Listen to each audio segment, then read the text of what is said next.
आप देखें ये प्रेपरेटरी फेज था, ये जो प्रेपरेटरी फेज है इसके बाद ऑक्सीडेटिव फेज हम देखते हैं। इसको मैं इधर लिखता हूं ग्लिसरल्डिहाइड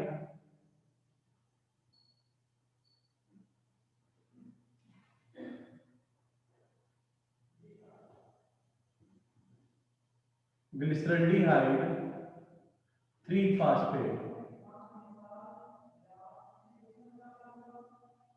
ग्लिसरल्डिहाइड 3-फास्फेट, ये चेंज हो जाता है इनटू 1,3-बिसफास्फोग्लिसरेट में, 1,3-बिसफास्फोग्लिसरेट, बिसफास्फोग्लिसरेट,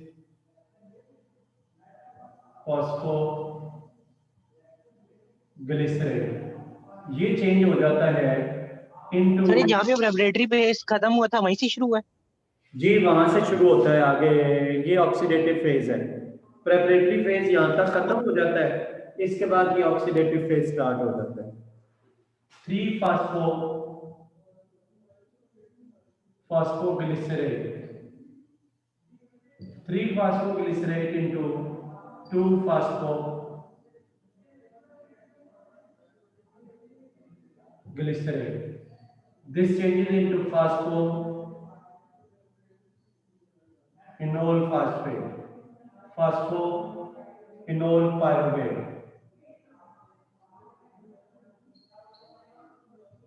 and this changes into pyruvate. ये नंबर 6, 7, 8, 9 एंड 10, ये 10 स्टेप्स हैं। ये वाला जो है ये प्रेपरेटरी फेज है और ये ऑक्सीडेटिव फेज है। तो यहां से ही आगे स्टार्ट हो जाता है, क्योंकि बोर्ड पे नीचे जगह नहीं तो मैंने इसलिए इस साइड पर लिखा है। तो after 10 steps glucose changes into pyruvate. अच्छा, ये जो सारे मॉलिक्यूल्स हैं ये 2 इनकी तादाद है, 2 है, हर एक के साथ 2 मैं लिख रहा हूं। तो 1 glucose molecule after 10 steps changes into 2 molecules of pyruvate.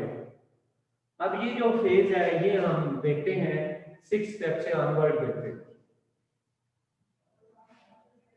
देखें जो इसका 6 स्टेप है उसमें क्या होता है, ये आप देखें ग्लिसरल्डिहाइड 3-फास्फेट है, इसके साथ फास्फेट ऐड होता है, ये देखें पीआई इनऑर्गेनिक फास्फेट, ये ऐड हो जाता है।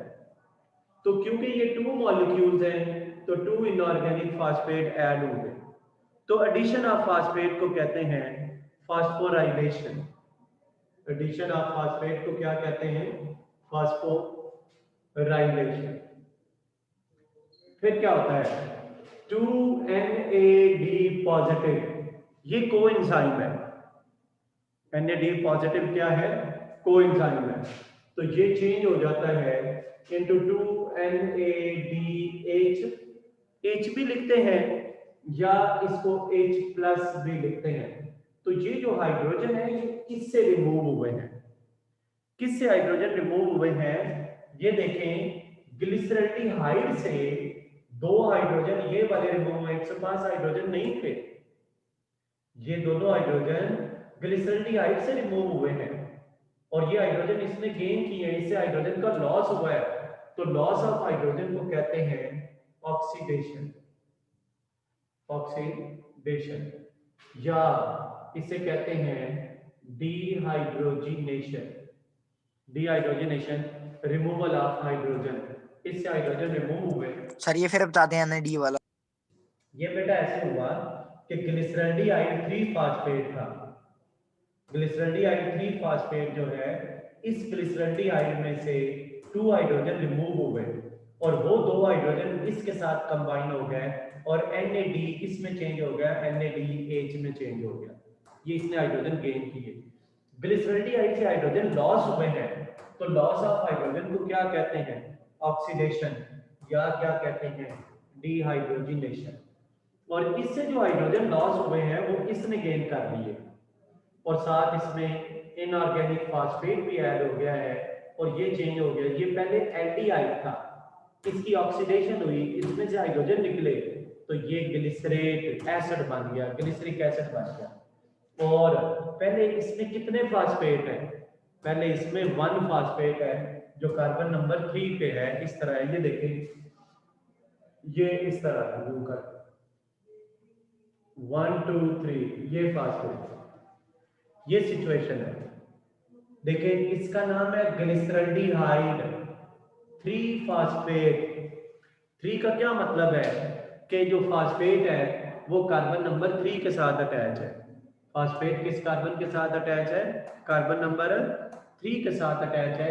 तो इसमें क्या हुआ, जब ये इस कंपाउंड में चेंज हुआ इसमें, तो ये देखें ये यू हो गया 1 2 3।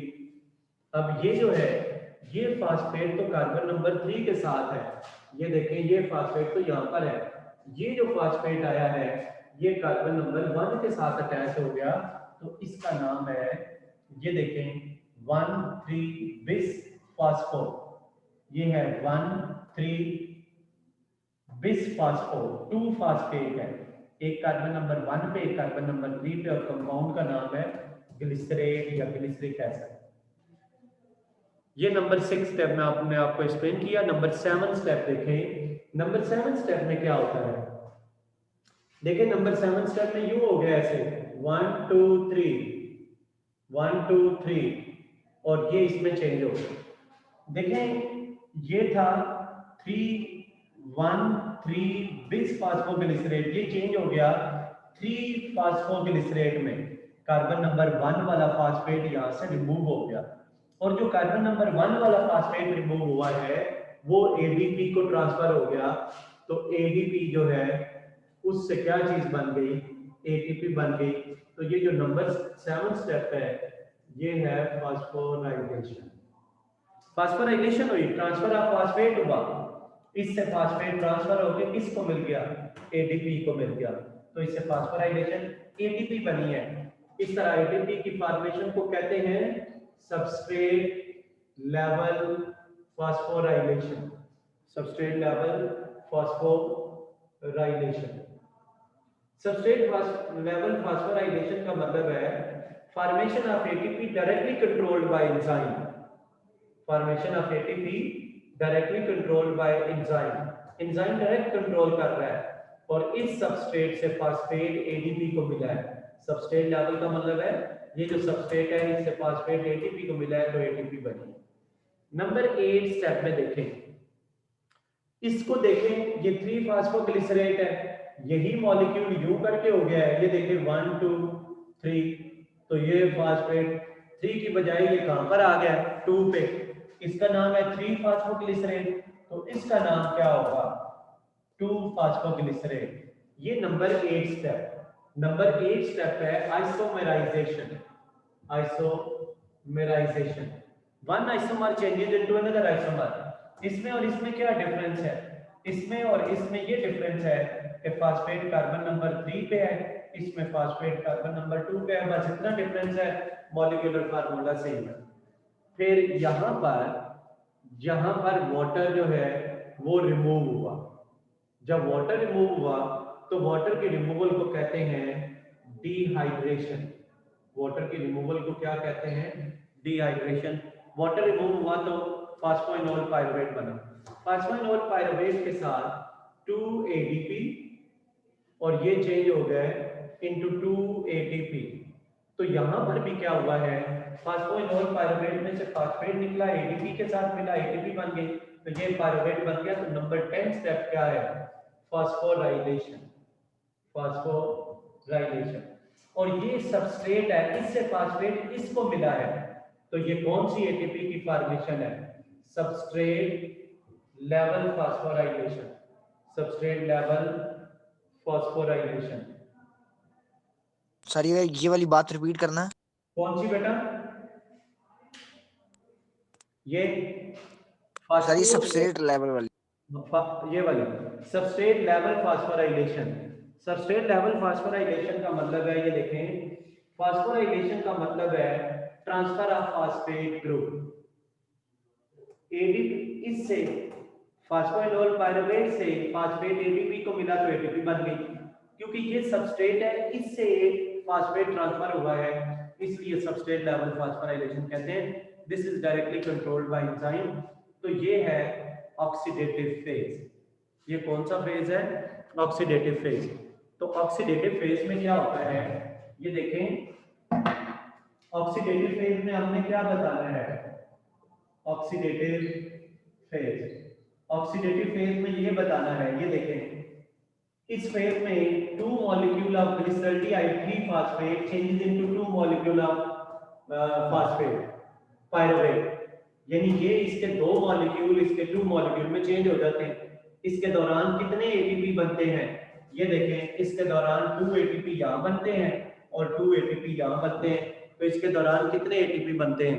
4 एटीपी बनते हैं। और कितने NADH प्रोड्यूस होते हैं?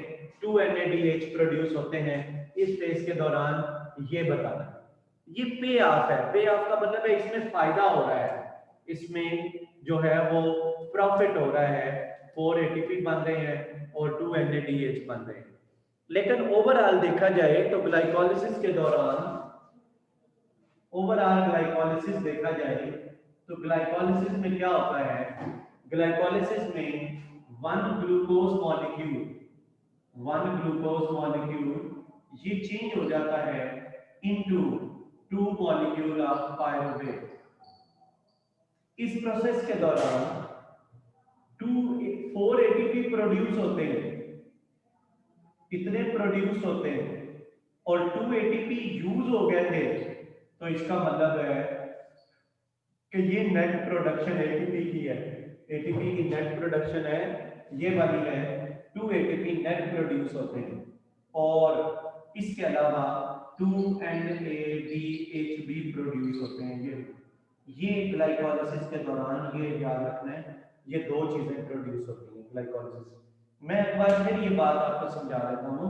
ग्लाइकोलाइसिस में 1 glucose molecule changes into 2 molecule of pyruvate, 4 ATP produce, 2 use हो, ये प्रोड्यूस प्रेपरेटरी फेज में होते थे। ये ये प्रोड्यूस अभी हुए हैं ऑक्सीडेटिव फेज में, 2 यहाँ पर और 2 यहाँ पर, और 2 यूज हुए थे। तो इसका मतलब है ये यूज बीच में से निकाल दें तो बाकी 2 नेट एटीपी। तो जब भी ग्लाइकोलाइसिस का पूछे तो हमने बताना है 2 एटीपी प्रोड्यूस होते हैं ग्लाइकोलाइसिस में और 2 NADH ग्लाइकोलाइसिस में होते हैं। Where glycolysis occurs? Glycolysis occurs in cytoplasm, ये साइटोप्लाज्म में होता है। अच्छा, अब आपने कोई क्वेश्चन पूछना है तो वो पूछना। देखिए मैं आपको क्वेश्चन बता देता हूं। Write down the steps of glycolysis where ATP are produced. वो स्टेप लिखें जहां एटीपी प्रोड्यूस होते हैं। तो 7 स्टेप और 10 स्टेप आपने एक्सप्लेन करना है। अब ऐसे क्वेश्चन पूछ सकता है, write down the steps of glycolysis where NADH produced, तो आपने 6 स्टेप एक्सप्लेन करना है। अगर आपसे पूछता है write down the steps where oxidation occur in glycolysis, तो 6 स्टेप आपने, या वो कह सकता है write down the steps where substrate level phosphorylation occur, तो 7 और 10 ये 2 स्टेप आपने बताने हैं। इसी तरह अगर आपसे पूछे कि वो स्टेप ग्लाइकोलाइसिस का लिखें जहां एटीपी यूटिलाइज होती है, तो वो 2 स्टेप लिखने हैं। एक आपने ग्लूकोज इनटू ग्लूकोज 6 फास्फेट, दूसरा fructose 6 phosphate into fructose 1,6 bisphosphate. पहले फेज वाले ये दोनों लिखते हैं।